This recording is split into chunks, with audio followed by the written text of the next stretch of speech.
આખો દિવસ એ પૈસાના પાછળ પડે, પૈસા માટે બહુ પ્રયત્ન કરે તો પણ એ કરોડપતિ થઈ શકે નહીં. કરોડપતિ થવું અશક્ય છે. ભગવાનના દર્શન કરવા અશક્ય નથી. તમે આજથી એવો સંકલ્પ કરો, મારે ભગવાનના દર્શન કરવા છે.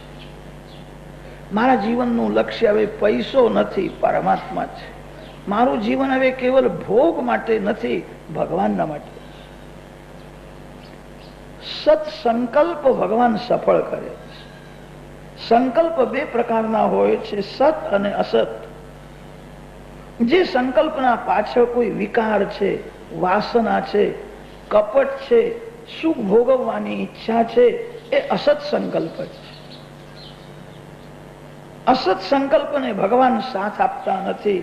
જે સત સંકલ્પ કરે છે, સત શબ્દનો અર્થ થાય છે પરમાત્મા.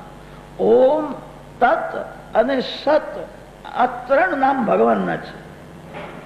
સત સંકલ્પ કરો, મને પરમાત્માના માટે સંકલ્પ કરો, ભગવાન સાથ આપશે, સફળ કરશે. સત્યનારાયણની કથામાં સાંભળ્યું હશે, ગરીબ બ્રાહ્મણ હતો, એને એવી ઈચ્છા થઈ કે મારે સત્યનારાયણની પૂજા કરવી છે. એની પાસે એક પૈસો નથી. કેવી રીતે સત્યનારાયણની પૂજા કરે?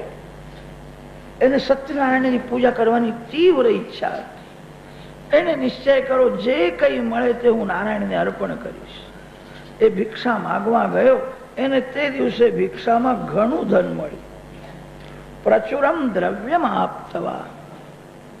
એને સત્યનારાયણની પૂજા કરી, એને પ્રસાદ મળ્યો, એને પરમાત્મા પણ મળ્યા. એને કેવલ શીરો ખાવાની ઈચ્છા હોત ને તો કદાચ ભગવાન સફળ ન કરે. એને કેવલ શીરો ખાવાની વાસના નથી, એને પરમાત્માને પ્રસન્ન કરવાની, દર્શન કરવાની ભાવના હતી. એને પ્રસાદ મળ્યો અને પરમાત્મા પણ મળ્યો. તમે એવો સંકલ્પ કરો, મારે ભગવાનના દર્શન કરવા છે. શ્રી કૃષ્ણ દર્શનથી દુઃખનો અંત આવશે. બહુ સુખ ભોગવવાથી દુઃખની સમાપ્તિ થતી નથી. ઝૂંપડીમાં રહેનાર દુઃખી છે એવું નથી, જે બંગલામાં રહે છે, જે રાજમહેલમાં રહે છે, એ પણ દુઃખી છે. પ્રાચીન કાળમાં મોટા મોટા રાજાઓ રાજમહેલ છોડીને અમારા ઋષિઓના આશ્રમમાં જતા. રાજાઓને રાજમહેલમાં સુખ તો મળતું હતું, શાંતિ મળતી નહોતી. સુખ ભોગવવાથી શાંતિ મળતી નથી. શાંતિ પરમાત્માના દર્શનથી મળે. ભગવાનના દર્શન કરો. કદાચ તમને એમ શંકા થશે કે મારે તમે કહો છો ભગવાનના દર્શનથી શાંતિ મળે છે, હું તો મંદિરમાં રોજ દર્શન કરવા જઉં છું. ઘણા લોકોનો નિયમ હોય છે, મંદિરમાં દર્શન કર્યા વિના પાણી પીતા નથી. સારું છે, ભગવાનના રોજ દર્શન કરું છું, પણ શાંતિ નથી.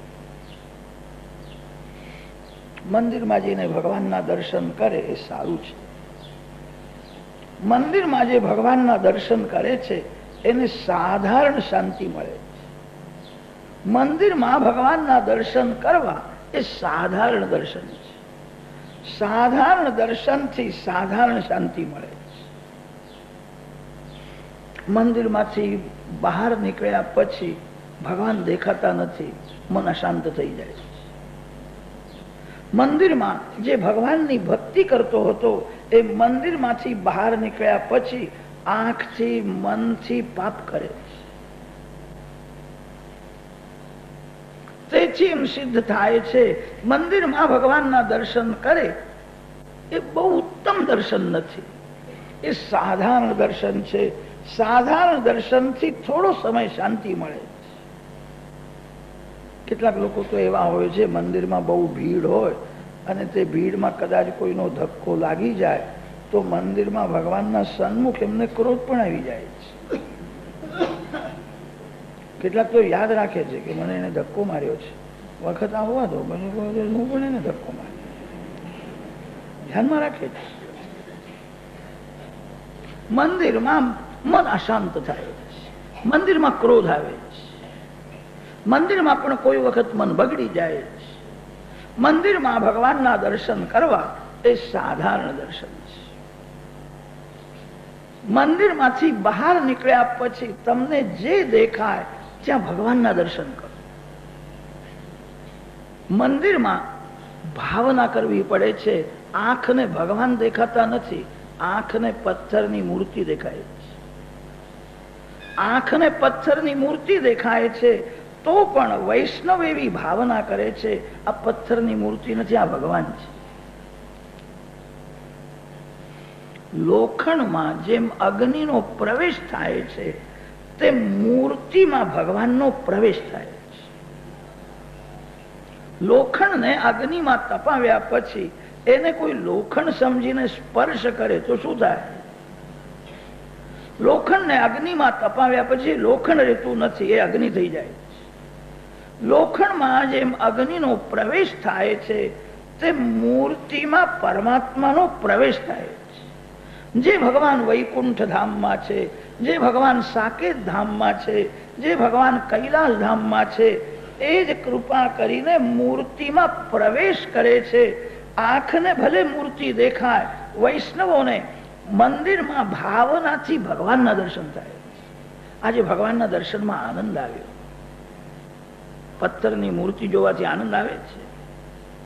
દુકાનમાં બજારમાં પથ્થરની મૂર્તિઓ ઘણી હોય છે, એમને જોવાથી આનંદ થતો નથી. જડ વસ્તુને જોવાથી આનંદનો અનુભવ થતો નથી.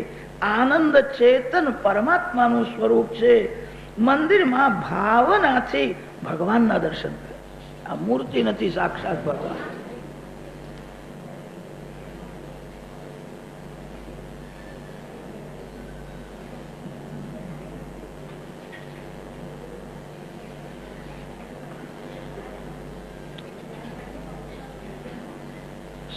સચ્ચિદાનંદ રૂપાય વિશ્વોત્પત્યાદિહેતવે તાપત્રય વિનાશાય શ્રીકૃષ્ણાય વયં નુમઃ.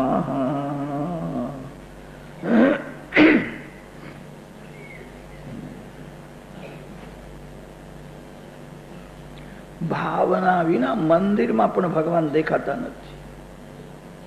જેની આંખ બગડેલી છે, જેનું મન શુદ્ધ નથી, એને મંદિરમાં પથ્થરની મૂર્તિ જ દેખાય, એને ભગવાન દેખાતા નથી. ભગવાનના દર્શન કરવા હોય તો ભાવના કરવી પડે છે. શુદ્ધ ભાવથી ભગવાન દેખાય. જેની આંખ પવિત્ર છે, પ્રભુ પ્રેમમાં ભગવાનનું સ્મરણ કરતા જેનું હૃદય થોડું પીગળ્યું છે, એને મંદિરમાં ભગવાન દેખાય. એને એવો અનુભવ થાય છે આજે ભગવાન આનંદમાં છે. આજે મને જોઈને ગાલમાં ધીરે ધીરે હસે છે, પ્રસન્ન છે. કોઈ પણ માનવ પ્રવૃત્તિ છોડે છે અને પરમાત્માના માટે શાંતિથી જયારે બેસે છે ત્યારે ભગવાન ગાલમાં ધીરે ધીરે હસવા લાગે છે. મારો દીકરો હવે થોડો સયાનો થયો છે એવું લાગે છે. મારા માટે એને બધું છોડી દીધું છે, શાંતિથી હવે કથા સાંભળવાનો છે. ભગવાન ગાલમાં કોઈ કોઈ વખત સ્મિત હાસ્ય કરે છે. દર્શન કરનારને કોઈ કોઈ વખત ભગવાન નજર આપે છે અને ત્યારે દર્શનનો આનંદ મળે છે. ભગવાનના દર્શનથી આનંદ થાય છે. પથ્થરની મૂર્તિ જોવાથી આનંદ મળતો નથી. મંદિરમાં આંખને તો પથ્થરની મૂર્તિ જ દેખાય છે. શુદ્ધ ભાવથી ભગવત સ્મરણ કરતા જેનું હૃદય પીગળ્યું છે એને એવું લાગે છે આ સાક્ષાત ભગવાન છે, પ્રસન્ન છે. કોઈ કોઈ વખત દર્શન કરનારને એવો અનુભવ થાય છે આજ ભગવાન નારાજ થયા છે, આજ મને જોઈને હસતા નથી, આજે મને નજર આપતા નથી, પ્રભુ નારાજ થયા છે એવું લાગે છે. પથ્થરની મૂર્તિ નારાજ થાય નહીં અને પથ્થરની મૂર્તિ કોઈ દિવસ રાજી પણ થાય. ભગવાન નારાજ થાય છે, ભગવાન પ્રસન્ન પણ થાય. માનવના હાથે કોઈ પાપ થઈ જાય અને પાપ કરીને કોઈ મંદિરમાં દર્શન કરવા જાય ને તો ભગવાન એને નજર આપતા જ નથી. પાપી મંદિરમાં દર્શન કરવા આવે તો એને જોતા ભગવાનને પણ સંકોચ થાય છે. મારો દીકરો છે, પાપ છોડતો નથી, એને હું બધું આપવા તૈયાર છું. પાપ કરીને કોને શાંતિ મળી છે? કોઈ જીવ પાપ કરીને ભગવાનના સન્મુખ જાય તો એને જોતા ભગવાનને પણ સંકોચ થાય છે, મારો દીકરો છે. પાપ કરીને દર્શન કરે તો એવું લાગે છે આજે ભગવાન હસતા નથી, પ્રસન્ન દેખાતા નથી, આજે નારાજ થયા છે. દર્શન કરનારને એવો અનુભવ થાય. મંદિરમાં ભગવાનના દર્શન જેમ ભાવનાથી કરો છો તેમ મંદિરમાંથી બહાર નીકળ્યા પછી કોઈ સ્ત્રી દેખાય, કોઈ પુરુષ દેખાય, તે સ્ત્રી પુરુષોમાં ભગવાનની ભાવના કરો. એના કપડાને જોશો નહીં, એના ચામડીને જોશો નહીં. માનવ દેહને જુએ છે અને તેથી એને દેવના દર્શન થતા નથી. તમને બધાને દેવના દર્શન કરવાની ઈચ્છા છે, શરીરને શું કરવા જુઓ છો? આ શરીર મળમૂત્રથી ભરેલું અશુદ્ધ છે. અંદર હડકાઓ છે, એક પાતળી ચામડીથી ઢાંકી દીધું છે અને તેથી થોડું સુંદર જેવું લાગે છે. આ પાતળી ચામડી ઉખડી જાય અને અંદરનો મસાલો બહાર આવે તો જોતા એ ઘૃણા આવે છે. ચામડીને શું કરવા જુઓ છો? દેહને જોવાની જરૂર નથી.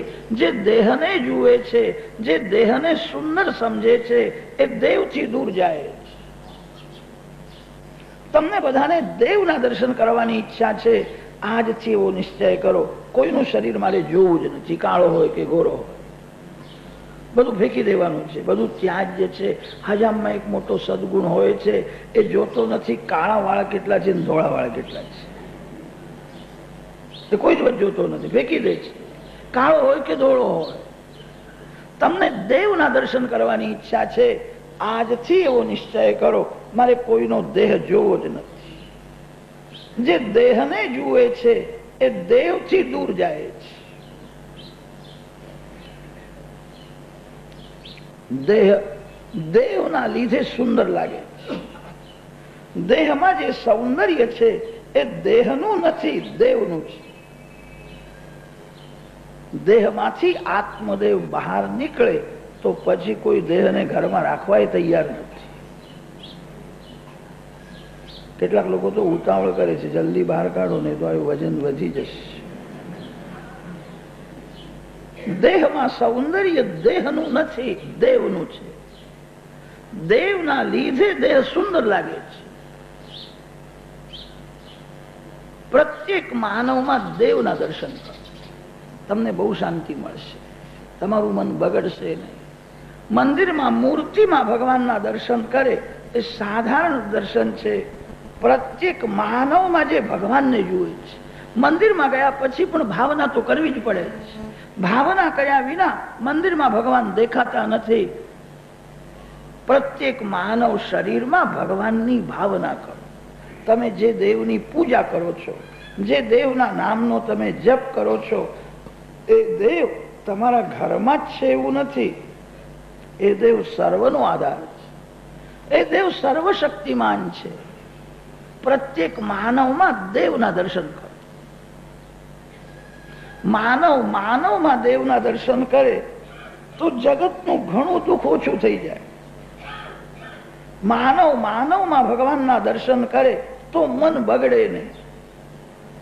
માનવ મંદિરમાં મૂર્તિમાં ભગવાનની ભાવના કરે છે. માનવ શરીરમાં ભગવાનની ભાવના કરતો નથી. માનવ શરીરમાં પણ ભગવાન છે. ઈશ્વર સર્વભૂતાનામ હૃદયે અર્જુન તિષ્ઠતિ. તમારામાં ભગવાન ન હોય તો તમે શાંતિથી બેસી શકો જ નહીં. તમારા અંદર દેવ છે. અત્યારે તમે બધા દેવ જેવા જ બેઠા છો. તમારા અંદર દેવ છે. બોલવાની શક્તિ ભગવાન આપે છે, સાંભળવાની શક્તિ ભગવાન આપે છે, જોવાની શક્તિ ભગવાન આપે છે,